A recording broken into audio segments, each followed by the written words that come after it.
నమస్తే. శ్రీ మాత్రే నమః. శ్రీ గురుభ్యో నమః. శ్రీ వాగ్దేవ్యై నమః. అయితే మన ఖగోళ శాస్త్రంలో గ్రహాలు ఎప్పటికప్పుడు సంచారం చేస్తూ ఉంటాయి.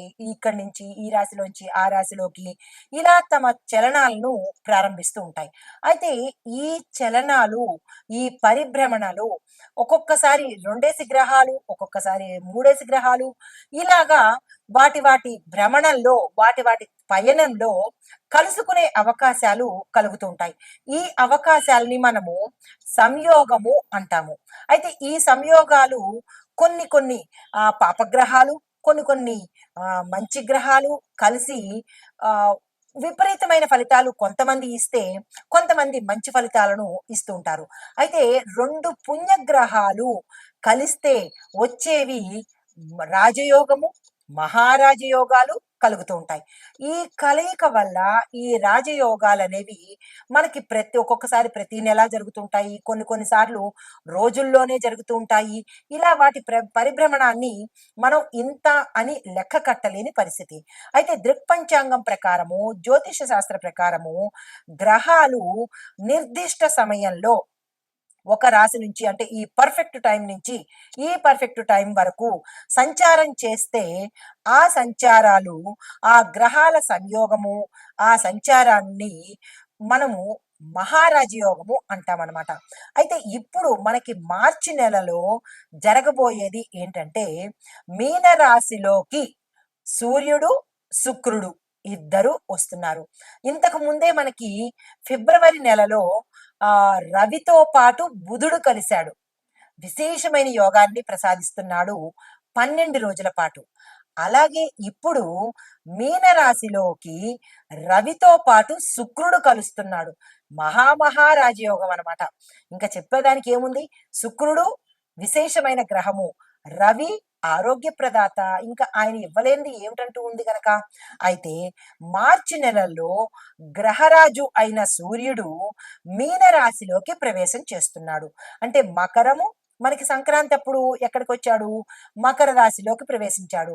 ఆ తరువాత నెల కుంభరాశిలోకి. ఇప్పుడు మీనరాశిలోకి సంచారం చేస్తున్నాడనమాట. ఈ సంచారం వల్ల అప్పటికే మీనరాశిలో శుక్రుడు స్థానం అయ్యున్నాడు. అంటే శుక్రుడు అందులో ఉన్నాడు. ఇప్పుడు సూర్యుడు మీనరాశిలోకి ప్రవేశించాడు. అంటే మీనరాశిలోకి శుక్రుడు, కొత్తగా వచ్చిన రవి ఇద్దరూ కలిసి సంయోగం జరుగుతోంది. ఈ స్థితిలో మార్చి నెలలోని శుక్రాదిత్య రాజయోగము అంటాము. మనకి ఫిబ్రవరిలో వచ్చింది బుధాదిత్య రాజయోగము. బుధుడితో ఆదిత్యుడు రవి కలిసి ఉంటే వచ్చే రాజయోగము ఫిబ్రవరి నెలలో వచ్చింది. ఇప్పుడు శుక్రాదిత్య, శుక్రుడు ప్లస్ ఆదిత్యుడు ఇద్దరు కలిసి మహారాజయోగాన్ని ప్రసాదిస్తున్నారు. అయితే దీనివల్ల మనకి కొన్ని రాశులకు ఎలాంటి పరిణామాలు ఉంటాయి, ఎలాంటి ఫలితాలు ఇస్తారు అనే అంశాన్ని మనం తీసుకుందాము. ముందుగా అంటే కొన్ని రాశుల వారికి మాత్రమే మంచి ఫలితాలని ఇవ్వబోతున్నారు. అయితే ఈ శుక్రాదిత్య రాజయోగం వల్ల ఆ ఎలాంటి ప్రయోజనాలు ఇస్తున్నాడు అంటే కర్మగృహంలో ఈ రాజయోగం జరగబోతోంది కాబట్టి ఉద్యోగాలు చేసే వాళ్ళకి ప్రమోషన్స్ రావడము, వ్యాపారాలు చేసే వాళ్ళకి లాభాలు రావడము, కార్యాలయాల్లో ఉండే వాళ్ళకి కొత్త పనులు రావడము, తండ్రి బిడ్డల యొక్క సంబంధము చక్కగా ఉండడము, భార్యాభర్తలు అన్యోన్యంగా ఉండడము, తరువాత గతంలో విడిపోయిన వాళ్ళు కలుసుకోవడము, కుటుంబ పరంగా కావచ్చు, లేదా అంటే మిత్రులు కావచ్చు, బంధువులు కావచ్చు, వీళ్ళందరూ కలిసి ఒక కుటుంబంగా ఏర్పడము, వివాదాలు తొలగిపోవడము, మనస్పర్ధలు పోవడము, ఆహ్, ఆర్థిక పరంగా ఏ చేసినా సరే కరెక్ట్ గా ఉండడము. అంటే ఈ శుక్రుడు సంబంధాలని కుదురుస్తాడు. ప్రేమ, ఆప్యాయతల్ని అందరి మధ్య ఇస్తూ ఉంటాడు. అయితే అలాంటి వాటితో పాటు మనం ఏదైనా పెట్టుకోవాలన్నా, కొనుక్కోవాలన్నా ఇలాంటి ఆర్థిక పరమైన లావాదేవీలు చేసుకోవాలన్నా ఇలాంటి వాటన్నిటికీ కూడా ఈ శుక్రుడు మంచి చేస్తాడు. దీనితో పాటుగా కొంతమందికి ఆర్థిక పరమైన ఇబ్బందులే కాకుండా శారీరక పరమైన ఇబ్బందులు, కుటుంబపరమైన సమస్యలు కూడా ఉంటుంటాయి. పిల్లలకి తల్లిదండ్రులకి పడకపోవడము, లేదంటే భార్యాభర్తలకి పడకపోవడము, ఇలాంటి కొట్లాట్లు రావడము, అనవసరమైన అపనిందలు పడడము, ఇలాంటి గతంలో ఏదైతే చెడు అనుభవించారో ఆ చెడు ఫలితాలన్నీ ఈ ఆదిత్య శుక్రుడు కలిసి తీసివేసి మంచి జరగబోయేందుకు వీరిద్దరూ ముందుకొస్తున్నారు. అయితే దీనితో పాటుగా అంటే మనం ఇంకా ఏం చెప్పుకోవచ్చు అంటే ఇన్‌డెప్త్ గా ఇది గోచార రీత్యా జ్యోతిష్య పరంగాను. అయితే ప్రతి వ్యక్తికి పుట్టినప్పుడు ఒక రకమైన జన్మ సమయం ఉంటుంది కదా! ఆ జన్మ సమయాన్ని మనం లగ్నము అంటాము. ఈ లగ్నంలో ఆ వ్యక్తి జాతకుడు ఎవరైతే పుడతారో ఆ సమయంలో ఏ గ్రహము అక్కడ ఉంది లేదా ఏ గ్రహాలు ఉన్నాయి. ఒక్కొక్కసారి ఒక గ్రహమే ఉంటుంది. ఒక్కొక్కసారి 2, 3 కలిసి ఉంటాయి. ఒక్కొక్కసారి పాపగ్రహాలు, మంచి గ్రహాలు కూడా కలిసి ఉంటాయి. అంటే ఈ కలయిక జాతకుడికి ఎలా ఉండబోతోంది అనే అంశం ఒకటైతే, ఈ ఇవి ఎంతెంత కాలము ఉంటున్నాయి? కొన్ని రోజులా? కొన్ని నెలలా? లేదంటే కొన్ని సంవత్సరాలా? అనే అంశాన్ని మనం పరిగణలోకి తీసుకోవాలి. అలా తీసుకున్నప్పుడే ఆ వ్యక్తి యొక్క జాతక పరిశీలన చేసుకున్నప్పుడే ఈ శుక్రుడు కానీ, ఆదిత్యుడు కానీ, మిగతా గ్రహాలు కానీ ఏ స్థానాన్ని చూస్తున్నాయి. ఇప్పుడు లగ్నం నుంచి మనకి 12 భాగాలుంటాయి. ఈ భావాలు ఏ భావాల్లో ఈ గ్రహాలు చూస్తున్నారు. అంటే వ్యాపారం చూస్తున్నారా? కెరియర్ చూస్తున్నారా? అంటే భార్యాభర్త కళత్ర స్థానం అంటారు. ఆ కళత్ర స్థానం సప్తమాధిపతిని చూస్తున్నాడా? ఆ సప్తమాధిపతిలో ఎవరు ఉన్నారు? ఇలాంటివన్నీ మనం పరిశీలన చేసుకుంటే వీరు ఇచ్చే ఫలితాలు మనకి ఆపాదించబడతాయి. అలా కాకుండా నాకు చెప్పారు ఇవి వస్తాయి అని, నాకు రావట్లేదేమిటి అని అనుకోకుండా ఇలా మనకి జ్యోతిష శాస్త్రంగా మహామహులు, ఋషులు, పంచాంగకర్తలు వీళ్ళు అందించిన సమాచారము ఎప్పుడూ కూడా గోచార సమాచారమే అవుతుంది తప్ప వ్యక్తిగత సమాచారం కాదు. కాబట్టి దీన్ని మీకు వ్యక్తిగతంగా మనకి ఎంత శాతము అన్వయించుకోబడుతోంది, ఈ యోగము మనకి ఎంత కాలము ఉంటుంది, ఈ శుభయోగాలు, రాజయోగాలు, మహారాజయోగాలు మనకి ఎలా వర్తిస్తాయి అనే అంశాలను మనం ఒక్కొక్కటిగా మేషం నుంచి ద్వాదశ రాశుల వరకు, అంటే మేషం నుంచి మీనం వరకు అన్ని రంగాల వాళ్లకు, అన్ని రంగాలు అంటే విద్యార్థులు, విద్య, ఉద్యోగము, వ్యాపారము, వ్యవసాయము, వాణిజ్యము, పారిశ్రామికము, తర్వాత కుటుంబము, ఆరోగ్యము, రాజకీయ రంగము, ఐటీ రంగము, చిత్ర పరిశ్రమ, క్రీడాకారులు, ఇలా 12, 15 మందిని మనం తీసుకుని వారికి ఎలా ఉండబోతోంది అనే అంశాన్ని విపులీకరంగా సవివరంగా నేను మీకు తెలియచేస్తాను. అయితే ఈ శుక్ర ఆదిత్య యోగము ఇంకా విపులీకరంగా దశ అంతర్దశల్లో కనుక చెప్పుకున్నట్టయితే, శుక్రుడు వీనస్, ఆదిత్యుడు అంటే సూర్యుడు ఇద్దరూ కలిసి అనుకూల స్థితిలో ఉన్నప్పుడు ఏర్పడే యోగాన్ని శుక్ర ఆదిత్య యోగం అంటారు. అయితే ఈ యోగం ఉన్న వ్యక్తులు సామాజికంగా గౌరవవంతంగా ఉంటారు, అధికార స్థానంలో ఉంటారు, శ్రేయస్సుని పొందుతారు. అంటే ఈ 3 యోగాలు ఈ యోగం వల్ల కలుగుతాయి. దీనితో పాటుగా ముఖ్యంగా కళలు రిపీట్ చేసుకోండి. చాలా జాగ్రత్తగా ఎడిటింగ్ చేయండి. ముఖ్యంగా కళలు, రాజకీయాలు, వ్యాపారాలు, ఆర్థిక రంగంలో ప్రాచుర్యం పొందే అవకాశాలు వీరు కలగజేస్తున్నారు. అయితే ఈ యోగం ఏర్పడడానికి అసలు కారణం ఏమిటి అంటే, శుక్రుడు, సూర్యుడు కలిసి ఉన్న దశలో లేదా దశాంతరంలో కనుక లగ్నం నుంచి 2వ, 5వ, 9, 10 స్థానాలు, దానితో పాటుగా 11 స్థానంలో ఉన్నట్టయితే కనుక, మరీ ఎక్కువగా దోషాలు లేకుండా ఉంటే కనుక ఈ యోగము కలిగిన వ్యక్తికి ప్రభుత్వ హోదా ఉంటుంది, రాజకీయ హోదా కలుగుతుంది, వ్యాపార విజయాలు, కళల్లో కీర్తి ప్రతిష్టలు, సంపద, ఇలాంటివన్నీ కలుగుతాయన్నమాట. అంటే మీ యొక్క వ్యక్తిగత జాతక పరిశీలన చేయించుకున్నప్పుడు దానిలో ఈ స్థానాల్లో అంటే 2, 5, 9, 10, 11 ఈ స్థానాల్లో దోషాలు లేకుండా ఉంటేనే ఈ శుక్ర ఆదిత్య యోగం అనేది కలిసి వస్తుందన్నమాట. అయితే ఈ యోగం వల్ల ప్రభావితమయ్యే రంగాలు ఏవి అంటే కనుక శుక్రుడు కళలకు, వ్యాపారానికి, లగ్జరీ లైఫ్‌కి, నాణ్యతకు, ప్రేమకు ఈయన అధిపతి అనమాట. ఇవన్నీ కలగజేసేది శుక్రుడు. తర్వాత ఆదిత్యుడు అంటే రవి ఏమిటేమిటి ఇస్తాడు అంటే కనుక ప్రభుత్వ హోదా ఇస్తాడు. అంటే మంచి హోదా గల జీవితాన్ని ఇస్తాడు. అధికారం ఇస్తాడు. దీంతో పాటు నాయకత్వ లక్షణాలు, లీడర్‌షిప్ క్వాలిటీస్ కూడా ఈయన ఇస్తాడు. ఇది ఏ రంగాల వాళ్ళకి ఇవి ఉండబోతున్నాయి, ఈ యోగం ఎవరెవరికి ఉండబోతోంది అనేది కూడా నేను మీకు వివరంగా తెలియపరుస్తాను. ముందుగా రాజకీయ నాయకులు కనుక చూసినట్టయితే వారికి అంటే మొదటగా రాజకీయ నాయకులకు అధికారము, ప్రజాదరణ పొందుతారు. నెంబర్ 2 సినిమా రంగం వాళ్ళు అంటే కళారంగంలో ఉన్న వాళ్ళు, నటీనటులు, గాయకులు, దర్శకులు వీళ్ళ ముగ్గురు కూడా ప్రజాదరణ, కీర్తి, పేరు, ధనము ఈ 3 పొందుతారు. తర్వాత మూడోది వ్యాపారస్తులు. ఎలాంటి వ్యాపారస్తులు అంటే కనుక సక్సెస్ఫుల్ బ్రాండ్స్ నడిపేవాళ్ళు అంటే బ్రాండింగ్ అంటుంటాం కదా మనం. ఆ బ్రాండ్ వస్త్రాలు కావచ్చు, బ్రాండ్కి సంబంధించిన ఒక బ్రాండ్ క్రియేట్ చేసేవాళ్ళు ఆ వ్యాపారులు, లగ్జరీ బిజినెస్లు చేసేవాళ్ళు, జ్యువెలరీ బిజినెస్ చేసేవాళ్ళు, ఫ్యాషన్ డిజైనింగ్ బిజినెస్ చేసేవాళ్ళు, హోటల్ వ్యాపారం చేసే వాళ్ళకి విశేషమైన లాభాలను కలగజేస్తున్నారు. తర్వాత నాలుగవది అధికార స్థాయిలో ఉన్నవాళ్ళు అంటే ప్రభుత్వోద్యోగులు, న్యాయమూర్తులు అంటే లా చదివిన వాళ్ళు, అడ్వకేట్స్, లాయర్స్, ఉన్నతాధికారులు, అధిక శక్తి, గౌరవము వీరు పొందుతారనమాట. ఈ 4వ కేటగిరీ వాళ్ళు. ఇహ 5వ కేటగిరీ వాళ్ళు కళలు, సృజనాత్మక అంటే క్రియేటివిటీ రంగంలో ఉన్నవాళ్ళు ఎవరయ్యా అంటే సంగీతము, చిత్రకళ, రైటర్స్ రచయితలు, దర్శకులకు విశేషమైన పేరు ప్రఖ్యాతలు పొందుతారు.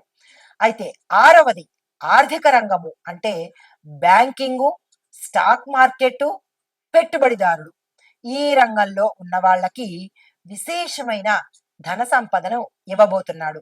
తర్వాత 7వ అంశము గృహ నిర్మాణము, రియల్ ఎస్టేట్ రంగము ఈ వ్యాపారాలు చేసే వాళ్ళకి ప్రాపర్టీ డీల్స్ మాత్రము ఏదైనా ప్రాపర్టీకి సంబంధించిన డీల్స్ కానీ అగ్రిమెంట్లు కానీ మంచి లాభంగా తయారయ్యి సక్సెస్ని ఇస్తాయి. తద్వారా ధనాన్ని, కీర్తిని ఇస్తాయన్నమాట. మనం అనుకుంటుంటాం పలానా రియల్ ఎస్టేట్ కంపెనీ బ్రహ్మాండంగా రన్ అవుతోంది అంటే దాని అర్థం ఏంటంటే పలానా బ్రాండ్ కంపెనీస్ బట్టలు కావచ్చు, లేదా అంటే ఏదైనా వస్తువులు కావచ్చు. ఇప్పుడు వస్తువుల్లోకి చూపుకున్నట్టయితే బటర్ఫ్లై కంపెనీస్, బటర్ఫ్లై సంబంధించిన ప్రోడక్ట్స్, లేదు అంటే కనుక వస్తువులు చూసినట్టయితే, బట్టలు చూసినట్టయితే కొన్ని కొన్ని బట్టల బ్రాండింగ్స్ బ్రహ్మాండంగా ఉంటాయి. లాక్మే కానీ ఇలాంటి పెద్ద పెద్ద కంపెనీలకు శుక్రుడి యొక్క అనుగ్రహంతో పాటు ఇంత పేరు ప్రఖ్యాతలు కలుగుతున్నాయన్నమాట. అలాగే ఈ 7 విభాగాలలో ఉన్న వాళ్ళకి శుక్రాదిత్యంలో కలిగే విశేషమైన ఫలితాలు కలగబోతున్నాయి. దీనితో పాటుగా వీరికే కాకుండా ఈ 12 రాసుల వాళ్ళకి కూడా ఎలా ఉండబోతోందో చూడాలిగా. అవి మనం ఇప్పుడు ప్రస్తావన చేస్తాను. తదుపరి రాశి మీనరాశి. ఈ మీనరాశిలో ఉండే వారికి శుక్ర ఆదిత్య యొక్క రాజయోగము, ఈ సంయోగము ఎలాంటి ఫలితాలు ఇస్తోంది, ఎలాంటి లాభాలు ఇస్తోంది, ఎలాంటి దోషాలు కూడా ఉన్నాయి అనే అంశాన్ని పరిశీలించినట్టయితే ముందుగా లాభాలను కనుక చూసుకుందాము. మంచి ఉద్యోగాలు ఇస్తున్నారు. దీనితో పాటు ప్రయాణాల్లో లాభాలు, సంఘంలో కీర్తి ప్రతిష్టలు, గౌరవ మర్యాదలు, వ్యాపారంలో లాభాలు, వాణిజ్య పరంగాను, వ్యాపార పరంగాను, పారిశ్రామిక పరంగాను లాభాలు కలుగుతున్నాయి. దీనితో పాటు ఎయిర్పోర్ట్ అంటే ఎయిర్కి సంబంధించినటువంటి అంటే ఆకాశ మార్గంలో ప్రయాణించే ఉద్యోగస్తులకు కూడా చక్కని అవకాశాలు, లాభాలు వచ్చే అవకాశం గోచరిస్తోంది. దీంతో పాటుగా కుటుంబ పరంగా కూడా చక్కని అన్యోన్యతా భావము, గతంలో భార్యాభర్తల వల్ల ఎటువంటి ప్రాబ్లమ్స్ వచ్చి విడిపోయినా, వీధికెక్కినా, ఇలాంటివి ఏవైనా చిల్లర పనులు చేసినా కానీ అవన్నీ సమసిపోయి ఒకంత కుటుంబ పరంగా మంచిగా ఒద్దికగా ఉండే అవకాశం కనబడుతోంది. అది బంధుమిత్రుల వల్ల కానీ, లేదా మీ యొక్క తప్పిదం వల్ల కానీ, ఇటువంటివన్నీ జరిగే ప్రయత్నాలు జరిగాయి కాబట్టి గతంలో, ఇప్పుడు మీరే వాటిని సమన్వయం చేసుకుని, బంధువులతో కానీ, లేదా భార్య అయినా, భర్త అయినా వెళ్ళి వారితో మాట్లాడడం కానీ, ఒక పద్ధతిలో కనుక ఈ రాయబారం చేసుకున్నట్టయితే కుటుంబాలు నిలిచే పరిస్థితి గోచరిస్తోంది. పెద్దలైతే కనుక పిల్లలతో ప్రేమగా పలకరించండి. పిల్లలైతే కనుక పెద్దవాళ్లతో మంచిగా మాట్లాడడం, మర్యాదగా మాట్లాడడము, రిలేషన్స్ ని నిలుపుకునే ప్రయత్నం చేయండి. ఏ మాత్రం మీరు తప్పిదం చేసినా ఈ రిలేషన్స్ అంటే గ్యాప్ పెరిగిపోయే అవకాశం కనబడుతోంది కాబట్టి ఇది మంచి సమయము, ఇది రైట్ టైము. శుక్రుడు ప్రేమ, కుటుంబాలు బలపరుస్తాడు కాబట్టి ఈ సమయంలోనే మీరు ఏ ప్యాచప్ చేసుకున్నా సక్సెస్ అవుతుంది కాబట్టి ఆ దిశగా మీరు ప్రయత్నం చేయండి. ఇంట్లో ఎవరైనా వృద్ధులుంటే కనుక వారిని గౌరవించడంతో పాటు వారి యొక్క నిర్ణయాలకు కూడా విలువని ఇవ్వండి. అంతే, నువ్వేం చెప్తావు, నీకేం తెలుసు అని వాళ్ళని మూలన పెట్టే ప్రయత్నం చేయకండి. వారి యొక్క అభిప్రాయాలకు విలువ ఇచ్చి వారిని గౌరవించడం చేసినట్టయితే శుక్రుడు చాలా సంతోషిస్తాడు.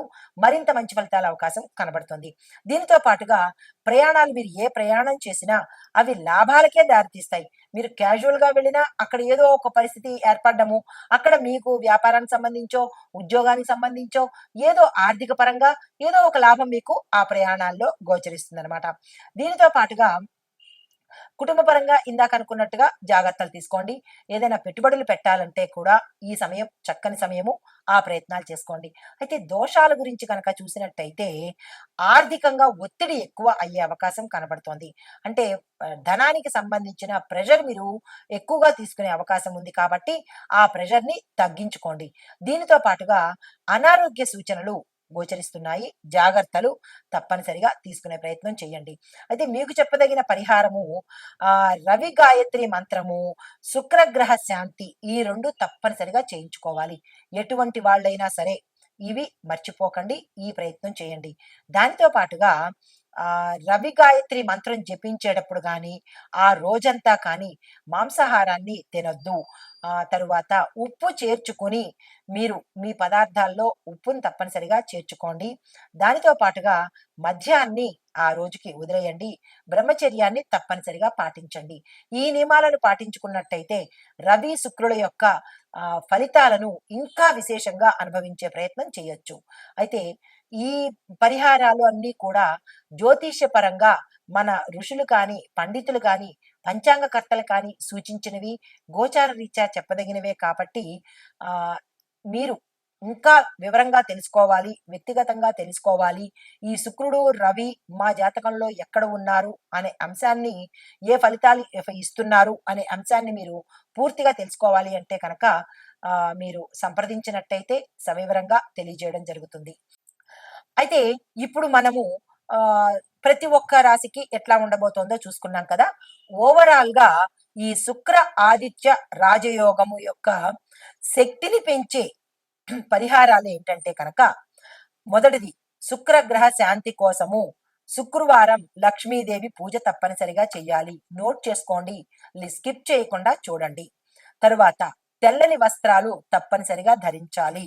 తరువాత వృశ్చిక రాశి వారికి శుక్రగ్రహ శాంతి తప్పనిసరిగా చేయించుకోవాలి. ఇది మొదటి పాయింట్.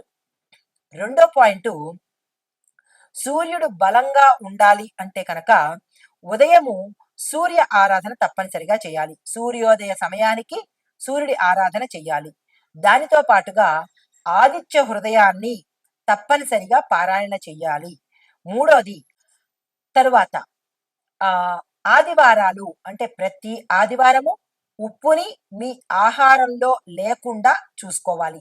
ఈ రెండు పరిహారాలు, ఈ లోపల చెప్పిన చిన్న చిన్న పరిహారాలు కూడా మీరు తప్పనిసరిగా పాటించుకోవాలి. అయితే ఈ పరిహారాలు పాటిస్తే కనుక శుక్ర ఆదిత్య రాజయోగము పూర్తి శక్తివంతంగా పనిచేస్తుంది. ఇందులో మీరు ఏ ఒక్క పరిహారము పాటించకపోయినా మాకు ఫలితాలు రాలేదు, ఎందువల్ల మీరు తప్పు చెప్పారా లేకపోతే శాస్త్రమే తప్ప అనే ప్రయత్నం చెయ్యకండి. మీరు తప్పు చేసి మీరు పాటించకపోగా శాస్త్రాన్ని తప్పు పట్టే హక్కు మనకి లేదు కదా.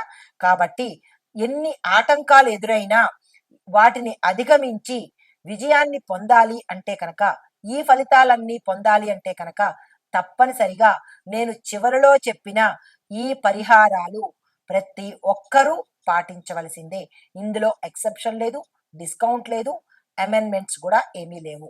ఇది మీ జాగ్రత్త కోసము, మీరు లాభపడ్డానికి, మీరు మరింత సంతోషంగా ఉండడానికి, వారి యొక్క అనుగ్రహం సంపూర్ణంగా పొందాలి అని కోరుకుంటూ నమస్తే.